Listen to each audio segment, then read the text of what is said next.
right, now my third project today is, I got a little funny story to tell you here. I first called it a hexagon, and I was calling it keeping it hexy. And as I started to look at it more, and I knew it has 8 sides. Well, a hexagon does not have 8 sides. This is an octagon table topper. So I have to change the name. It's now called Not a Hexie, but it's cute. So this is my Not a Hexie table topper candle ring holder. And we're going to go with this. I've got several of them made up. Here's some in the fall colors like I showed you on Facebook. But it's beautiful in some other colors as well. So keep in mind, you know, you can use a lot of things that you might have at home already. And it doesn't take that much fabric. So let's go through what you're going to need for that.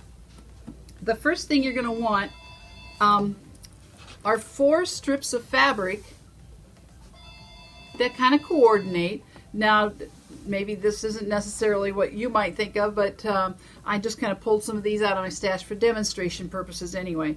You're going to want 4 strips of fabric that are 1.5 inches by the width of the fabric.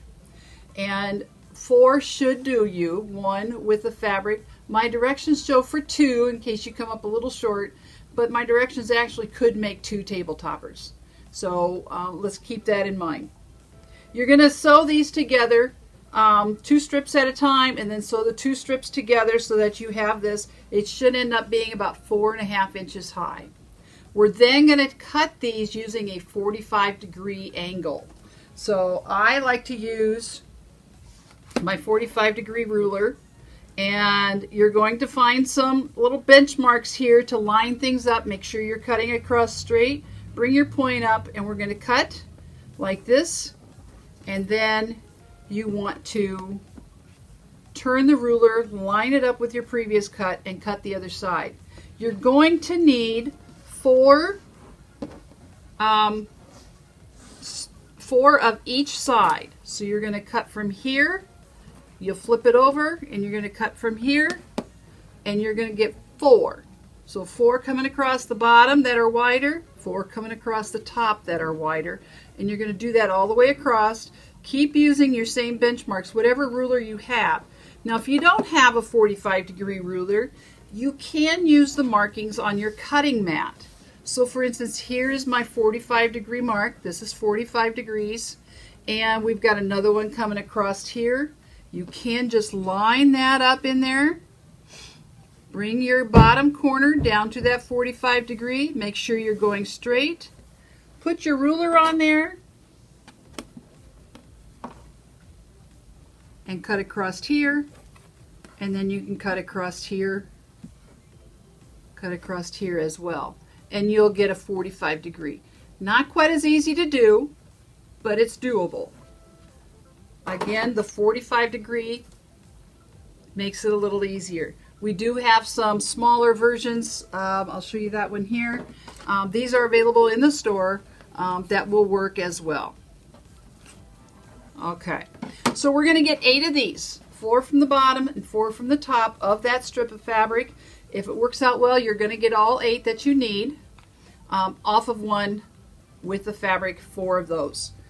The directions say to make 2 of them just in case you have a little trouble. The next thing you need to get ready before you can do anything is you need a 6-inch square. All right, on that 6-inch square, we need to cut our corners off, and we're going to measure in 1 3/4 inches from each corner. Now, a quick and easy way to do that, fold it in half, put your corners on your cutting mat, bring your ruler in, and you're going to come up 1 3/4 inches here. You're going to come in 1 3/4 inches here. Make sure you adjust both ways. You know, measure twice, cut once, look at both of those, and then just cut that corner off. And then you'll repeat for the other side. That is going to make your hexagon. So for instance, I just did these 2. We're going to fold that down. So that's basically what we're talking about. Coming up 1 3/4 inches, going in 1 3/4 inches, and cutting that corner off. So that is your center octagon, not hexagon. Now that we have our triangles cut. So here's my 4 from one side. Here's my 4 triangles from the other side. This was from all one strip of fabric. We're going to lay them around our rectangle. Kind of showing you a little bit. We're going to lay them around our rectangle, our octagon, and we're going to alternate. I want you to see how this is going to lay together. Okay? So, let's go this way. Here we go. That's going to lay across there. The next one lays across this way. We're going to lay across this way. See, I'm alternating the long edges here because we have that alternating color. And this is how it's going to go together. Now, I'm missing one. I knew something was wrong there. Okay, here we go. You want to see how it's going to go together before you start to sew it.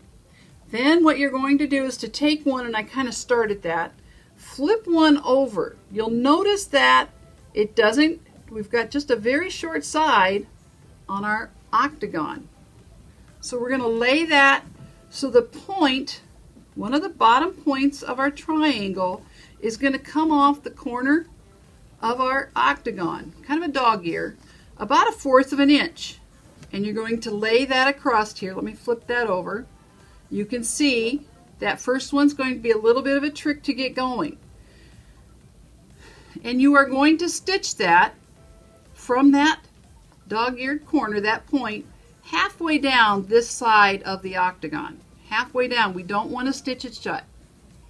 We will finish that when we got our last octagon side on. All right. So, we've stitched that, and we're going to press this back.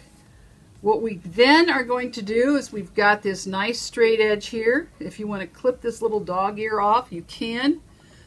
I've got a brown length here. I'm going to grab my orange length. That's going to go on here just like that. We're going to center that, and it should extend past each side about 1/4 of an inch. That dog ear, it's going to extend past that, and we're going to stitch that down.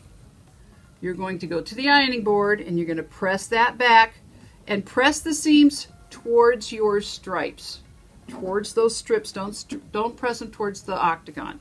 Press them that way. Now we've got a straight line. We're going to stitch our next one on, and you're going to go all the way around. You're going to get them all sewed on. Let me show you one that's complete that way.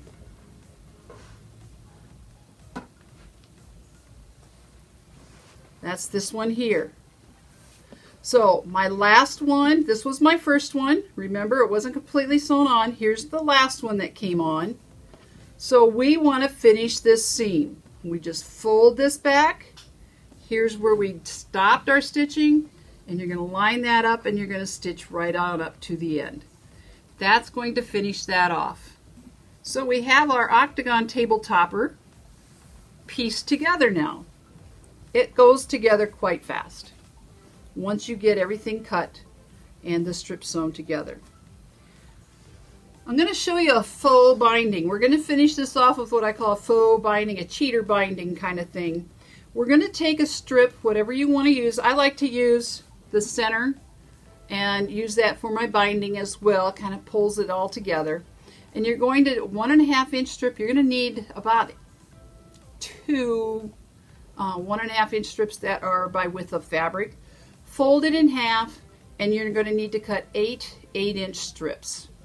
And what we're going to do is we're going to sew those a really scant 1/4 inch onto the edge of our octagon. Now, when you start this, I want you to go every other side. So we're going to sew one here. We're going to skip a side and sew one here. They are a little bit longer than they need to be. We'll trim them off later. You do want that top corner fold there to extend past the octagon. You're going to do the same thing here. So we're going to sew those all on. You can trim them off, or wait till you get the other 4 sewn on. So we're going to sew all those on, and then these get sewn on right over top. It's just easier to do it that way. And you're going to sew those all on. Trim those edges off at that angle. Follow the angle of your side. So go that way. So you're going to trim those all off. We're ready to put the backing and the batting on. This is just going to be a sandwich method. You're going to now have this complete and trimmed. Use that to cut your backing and your batting. So we're going to put right sides together. You can put your batting on top of that, or you can put your batting on the back of the front. And that's kind of where I like it. It's just going to be a little more difficult to demonstrate right now. And you're going to stitch around and leave an opening to turn. And I'm going to show you what happens when we turn that. Again, remember, what's my tip for turning? Press that seam back both ways before you turn it inside out. Trim your corners. You're going to want to trim those corners before you turn it inside out. So here's one I have done. It's been turned inside out, and you are going to want to slip stitch that opening shut. I have done that. I'm not going to take time to try to find it to show it to you. But that fake binding that we put on here is kind of a flange, actually, when you look at it this way. Just kind of rolls right over. You're going to want to give this a nice press. And it rolls right over to the front. And now all that's left to do is to edge stitch this down. And you've got a real simple faux binding to put on. What I like to use, some tips that people have given me, is this left edge top stitch foot. It has 2 levels underneath, so when I am edge stitching along here, this will just kind of rub right up against that fold, and my needle is going to catch right along the side. This is a really nice foot to have. The top stitch, the left edge top stitch foot. So we're just going to stitch that down, and then you could do a few quilting. I like to just stitch in the ditch around my octagon, and it's complete. It's a real simple, fun one to put together, and it doesn't take that much. A half a yard will cover your center, your back, and the binding, and then you need 1/8 of a yard for each of your stripes. Okay, so here we are. Lots of fun ways to put those together, lots of different colors. Okay, I'd like to tell you that if you have enjoyed these projects, these patterns are available in the store. Just give us a call. We can get those sent out to you. They are $5 a piece. If you've joined us in class, of course, you will get the patterns here as well. So give us a call. We can send those out, or I can send them out on a PDF with an email if that's how you would prefer to receive them. All right. Well, thank you for joining me with my In Stitches with Mary Club.